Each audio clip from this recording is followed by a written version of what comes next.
गौरव अरोड़ा जी, पानीपत से। हरी हरी भाई। महाराज जी, आपके चरणों में कोटि कोटि प्रणाम।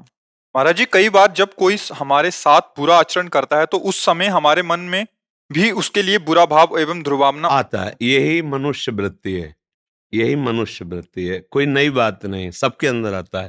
पर अब आपको केवल मनुष्य ही नहीं रहना, आपको नया कर्म करना है।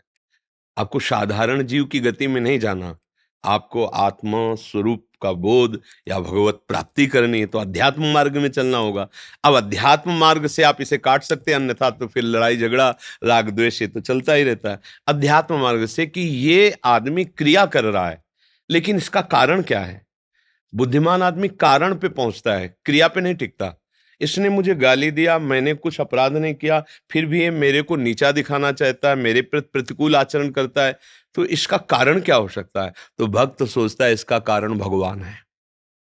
क्या भगवान क्या कारण हो सकते हैं, हमें गाली क्यों दिलाए। कोई मेरे ऐसे अपराध हैं जिनका दंड मुझे बहुत भयानक मिलता, तो गाली दिलवा के अपमान करवा के मुझे भगवान पवित्र कर रहे। जय हो मेरे कृपालु प्रभु, आपकी जय हो। आप उस क्रिया पे नहीं टिकेंगे तो द्वेष नहीं बनेगा और भगवान में वृत्ति चली जाएगी। और अगर क्रिया पे टिकेंगे तो आपको फिर गुस्सा आएगा कि तू क्या समझता है, मेरे को गाली दे के निकल जाएगा। अब ये नई क्रिया बनना शुरू हुआ और हमारा पतन हो जाता है। थोड़े से क्रोध में हम अपने जीवन को नष्ट कर लेते हैं। माना आप बहुत बलशाली, उसे मार दिया, फिर आपसे बलशाली कानून वो आपको अपने हाथ में, अपने पंजे में लेकर आजीवन कैद में रखेगा और फिर मन आपका जलेगा पूरे जीवन। ना भगवत चिंतन कर सकते हो, ना परिवार की सेवा कर सकते हो, ना देश की सेवा कर, पूरा जीवन कूड़ा हो गया। एक मिनट अशांत और असावधान रहने पर पूरे जीवन को मिट्टी में मिला देते हैं लोग। देख लो सब, वो तो संसार बस वही अवसर है हम अपने को जब हमें कोई गाली दे रहा हो तो उसके कारण पर पहुंचे कि प्रभु मैं समझ रहा हूं कोई न कोई मेरी गलती है, मेरा अभिमान है, मेरा दोष है, जिसका मार्जन करने के लिए आप ये लीला करो। वहां उससे कोई हाथ पैर नहीं जोड़ना है, पर अपना सर झुकाकर वहां से हटना है। अगर वो पीछे से एक दो चपत भी मार देता है तो आप निश्चित समझो, जब आप ऐसे चलोगे तो गुरुओं का वैभव रक्षा करता है। आप सर मोड़ के चल दोगे तो आप जिनके लिए सर मोड़ दिए वो उनका सर नीचा करवा के छोड़ेंगे। इतनी सामर्थ्य, अनंत शक्ति संपन्न है।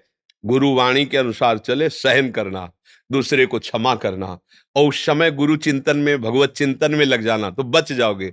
लड़ाई झगड़ा राग द्वेष हर व्यक्ति के अंदर है, आप नहीं, हर व्यक्ति के अंदर। इसी को मिटा दे सो महात्मा, और जो इसी में फंस गया वही संसारी पुरुष होता है। महात्मा जिसके विचार, जिसकी बुद्धि निरंतर भगवत तत्व में स्थित होती, उसे कहते हैं। कोई भी घटना, कोई भी परिस्थिति, कोई भी दुख, कोई भी अपमान उसके हृदय में क्षोभ नहीं पैदा कर सकता, क्योंकि वो विचारवान है। तुरंत विवेक के द्वारा अपने को संभाल लिया। और अज्ञानी पुरुष तुरंत उस घटना से, घटित परिस्थिति में आकर वो ऐसी नई घटना कर देता है जो जीवन भर शोकित होना पड़ता है, जीवन भर। इसलिए भैया सावधान रहो, दूसरे की कोई गलती नहीं, मेरी ही गलती का परिणाम दूसरा मुझे दे रहा, पक्का समझ लो। ऐसे विश्व में किसी की ताकत नहीं कि आपको छू ले। अगर कोई मुझे दंड दे रहा है तो मेरे किसी कर्म का, किसी जन्म का वो फल है और मुझे सह लेना चाहिए, हिसाब किताब बराबर। अगर हम नया कर्म करते हैं तो फिर अलग बात है।